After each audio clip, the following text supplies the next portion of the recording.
Shalom, giving all praises, honor, and glory unto Yahweh, Bahashem, Yahushai, Bahashem, Hakodash, double honors unto the elders and apostles of Great Millstone that rule well, and Shalom unto the 144,000 elect men of the nation of Israel and the rest of the elect that are destined to be saved. I am the brother Kalabadam from the GMS UK London Forecasters Camp, coming back at you with another lesson to help edify those of which I spoke of.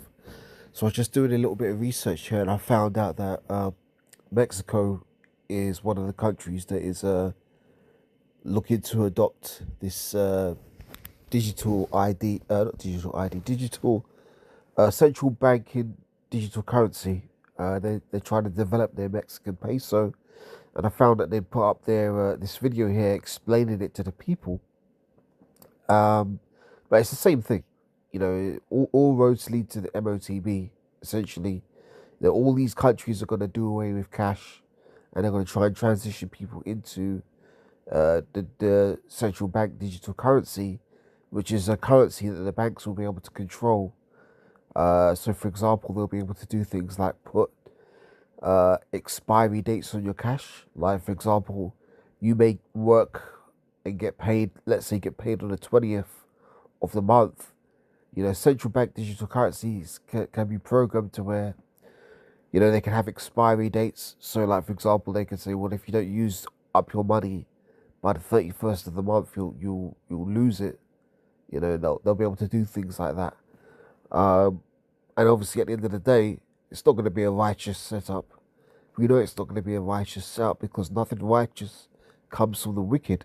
And who are the wicked? According to the book of Malachi, chapter 1 and verse 4, it tells you that the Edomites are the wicked. Yeah? The people against whom the Most High have indignation forever. And this is the system that they're trying to set up. So if you acquiesce to, you know, what Esau's trying to push in your face by, you know, submitting to him and taking his MOTB, you'll be a forever slave in his system. That's why we can't take the MOTB. But let me play this video because you can see from the way these two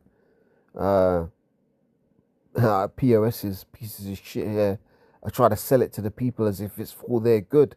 It ain't for your good, man. It's for the benefit of the elite banking family so that they can have total world domination and control, and nobody will be able to rise up or fight back against their system. Let me play some of this. To a cafe in Mexico and realizing that they don't take cash anymore. Oh, and I should just point out as well, those people in Mexico, they're predominantly Israelites from the tribe of Issachar. Yeah. So, you know, those are our people down there for the most part. Obviously, you're going to have some, you know, heathens and, you know, some Edomites sprinkled among them. But for the most part, those people are Jakes. They're Israelites, yeah? As I said, from the tribe of Issachar. So let me play this. Might sound far-fetched, but that's exactly the direction Mexico could be heading with something called the Digital Peso. Banxico, Mexico's central bank, is working on a digital version of the peso, and if it takes off, it could completely change how money moves here. But does this mean the end of cash or just the start of something new? So what exactly is the digital peso? It's not crypto, it's not Bitcoin, it's Mexico's own central bank digital currency, or peso digital, as it's being called here in Mexico. And it's being developed by Banxico, the Bank of Mexico. Think of it as the same peso you already use, but in a fully digital form issued and guaranteed by the government, not by a private company or bank. In simple terms, the same peso just upgraded for a digital world. You could use it on your phone for person-to-person payments, online purchases, or even paying bills instantly. And unlike crypto, its value doesn't swing up or down. One digital peso will always equal one regular peso. The goal isn't to replace money overnight. At least that's what Banxico is saying, but to make transactions fast. And unlike crypto, its value doesn't swing up or down. One digital peso will always equal one regular peso. The goal isn't to replace money overnight. At least that's what Banxico is saying, but to... You see, they say the goal isn't to replace money overnight. But the fact of the matter is that it's their goal to replace their money. They might not do it overnight in one day, but, you know, you've got to read between the lines of what these POSs, which is, you know, short for pieces of shit, are saying. You know, they're basically telling you what the game is and what the jig is, but they try to present it in a way that seems, oh, it's for your good. Yeah, it's so much better. So much better for you to be able to, do everything digitally now. Yeah, it's the same peso, but it's just digital. Bullshit, man. Bullshit. Make transactions faster, cheaper, and safer, especially for people who don't have easy access to traditional banking. So people who don't have easy access to traditional banking, why the hell are they going to be able to access the digital peso easier than they would access their bank account if they haven't even got a bank account? Doesn't even make no fucking sense, man. So, like, you just give this advert and we'll continue.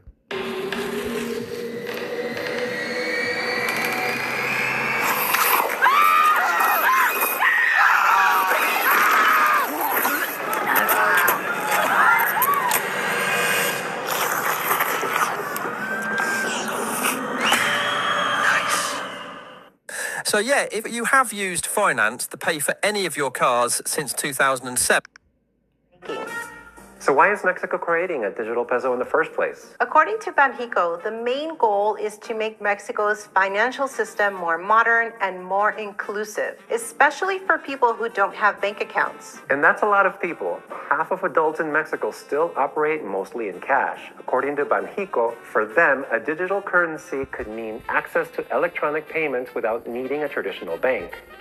Yeah, see, they don't want people trading in cash because the elites can't control the cash.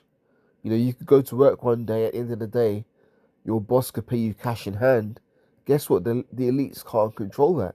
So they want to force everybody into this digital system so that then the elites can get control of all of the financial transactions that a person may be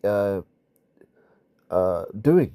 They'll be able to have total control over your finances. That's why they're trying to migrate everybody onto this digital central banking digital currency system, which ultimately will lead into the mark of the beast. Let me get that.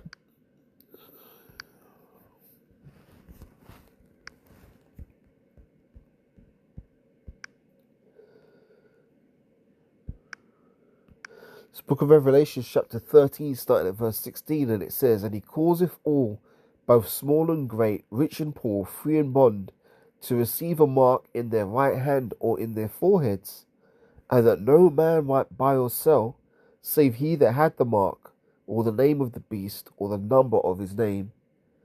Here is wisdom. Let him that hath understanding count the number of the beast, for it is the number of a man, and his number is 666. So yeah, they want to get everybody onto this digital central bank digital currency system because this ties in directly to this MOTB prophecy.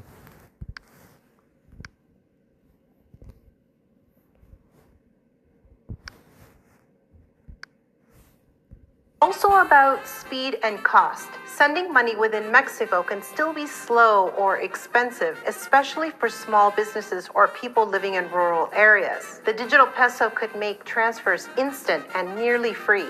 Banxico also wants Mexico to stay competitive globally. Other countries are already testing their own central bank digital currencies, from China's digital yuan to Europe's digital euro. Mexico doesn't want to fall behind. So on paper, it sounds like a good idea. Faster payments, broader access, and modernized systems that work for everyone. But like most big changes, the real question isn't if it happens, it's how it's going to work in everyday life. Before we go any further, if you're new here, we're Antonieta and Francisco from ANF Beyond, and we've been living in Mexico since 2008. We run Antigua Capilla Boutique Bed and Breakfast right here in San Miguel de Allende. And yeah, shut up. I'm not interested in your fucking boring lives.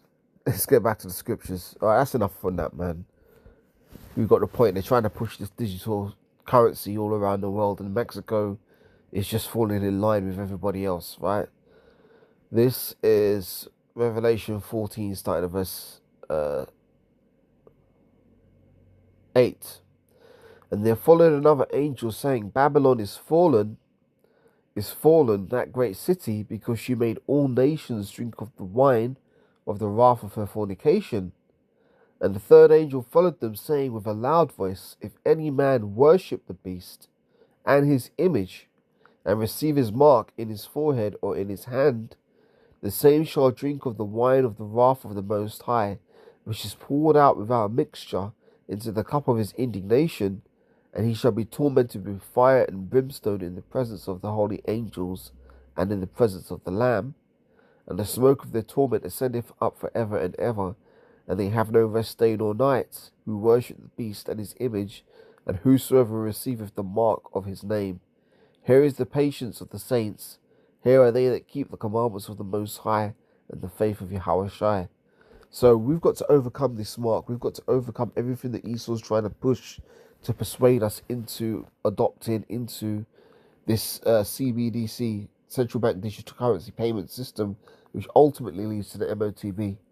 You know, you can continue to use your bank card or your bank account to make payments, but as soon as Esau gets to the point where he's like, look, okay, in order to be able to access your bank account, also make payments, you have to take this implantable RFID microchip. That's the point where we have to turn around and say, you know, fuck you, Esau, and fuck your system. We stand by Yahweh Baruch Hashem, Yahweh Shai, and the scriptures have told us that we can't take your mark, so fuck you, right? And Esau may try and threaten you, be like, oh, you can't eat, you can't work, you can't travel, you can't, you're basically going to be X'd out of the system. You're going to be what do they say, persona non grata, person of no importance. Yeah, we'll take that, because at the end of the day, it isn't about what the world sees as important. It's about what Yahweh Bashim Yahweh Shai sees as important.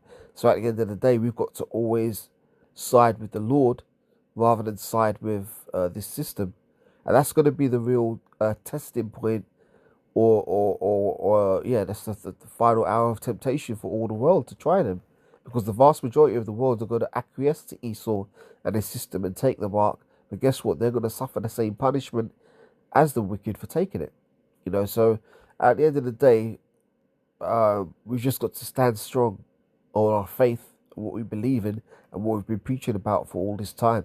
And you know, we're very close to the end now, so we can't fall out, you know, at this final hurdle. You know, we've got to continue and endure to the end. So with that, once again, I want to give all praises, honor, and glory unto Yahweh, Baruch Hashem, Yahweh Shai, Baruch Hashem, Chodash. Double honors unto the elders and apostles of great milestone that rule well. And shalom unto the 144,000 elect men of the nation of Israel, and the rest of the elect that are destined to be saved. And I'll catch you in the next lesson, ultimately. Shalom for now.